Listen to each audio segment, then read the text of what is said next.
Herken je het dat je een contourlijn hebt gesneden of geknipt uit een heel mooi stuk papier? Heb je erg je best op gedaan en toch zie je hier en daar nog die potloodstrepen. In deze video leer je hoe je een goede contourlijn kan knippen uit papier, waarbij je totaal geen hulplijnen meer ziet en die je dus daarna heel goed kan toepassen in je ontwerp. Ik ben Carmen van Studio Carmen de Veer en ik ben, zoals je op het Engels zegt, een service pattern designer. Met mijn ontwerpen op producten wil ik jou een slowdown en enjoy moment geven. Ik geloof namelijk in het positieve effect wanneer je zo'n moment voor jezelf creëert in je dagelijks leven. Abonneer je op dit kanaal, dan ontvang je tips voor het ontwerpen en maken van decoraties. Ben ik tijdens mijn ontwerpproces al bezig met die contourlijnen?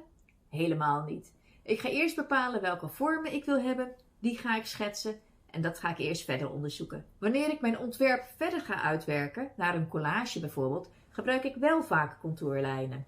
En de contourlijn is niks meer en minder dan het versterkt accentueren van de vorm die jij gebruikt in je beeldtaal. Zo ben ik bezig om met mijn eigen aalbesseninkt, die ik heb gemaakt van de aalbessen uit mijn moestuin, om daar een illustratie mee te maken.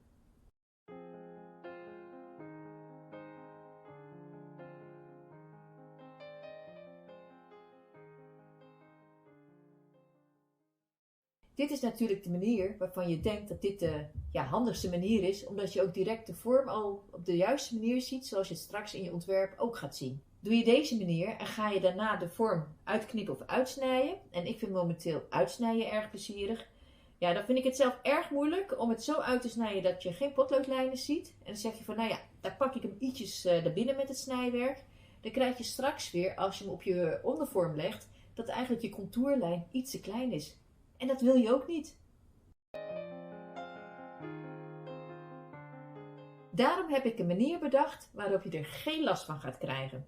Ik ga het je laten zien en ik hoop dat je er veel plezier aan zal beleven als jij er ook mee gaat werken. Stap 1 is dat je gaat bepalen welke vorm een contourlijn gaat krijgen. En voor mij is dat deze. Nu is het zo dat ik hier het zo zie zoals ik het straks ook in mijn ontwerp ga zien. Dat is zeg maar de goede kant. Stap 2 is juist dat je het ontwerp gaat omdraaien. Dus dat je naar de achterkant gaat kijken. En deze plak je vast. Daar gebruik ik kreplakband voor. En nu is dit dus zeg maar de kant waar je mee gaat werken. Stap 3 is dat je het papier op je ontwerp legt. En ik plak deze ook weer graag vast met mijn kreplakband. En je trekt de lijnen, de contourlijnen met potlood over op dit papier.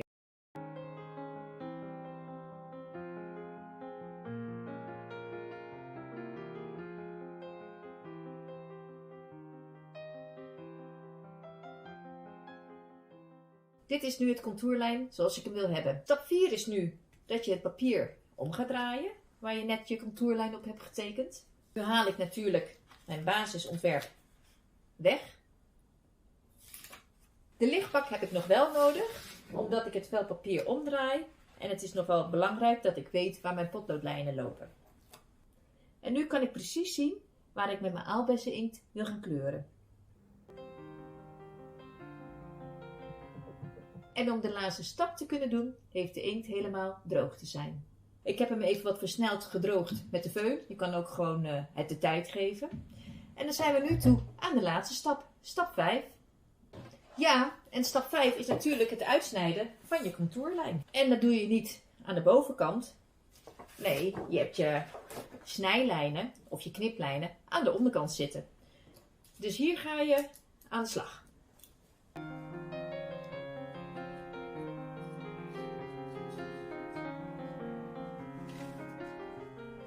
Ik ga nu de hele vorm uitsnijden en dan laat ik je zo het eindresultaat zien. De contourlijn is uitgesneden. Zoals je ziet zijn de potloodstrepen aan de achterkant. Je kan ze nu op de vorm leggen en dan kan je verder gaan met je ontwerp.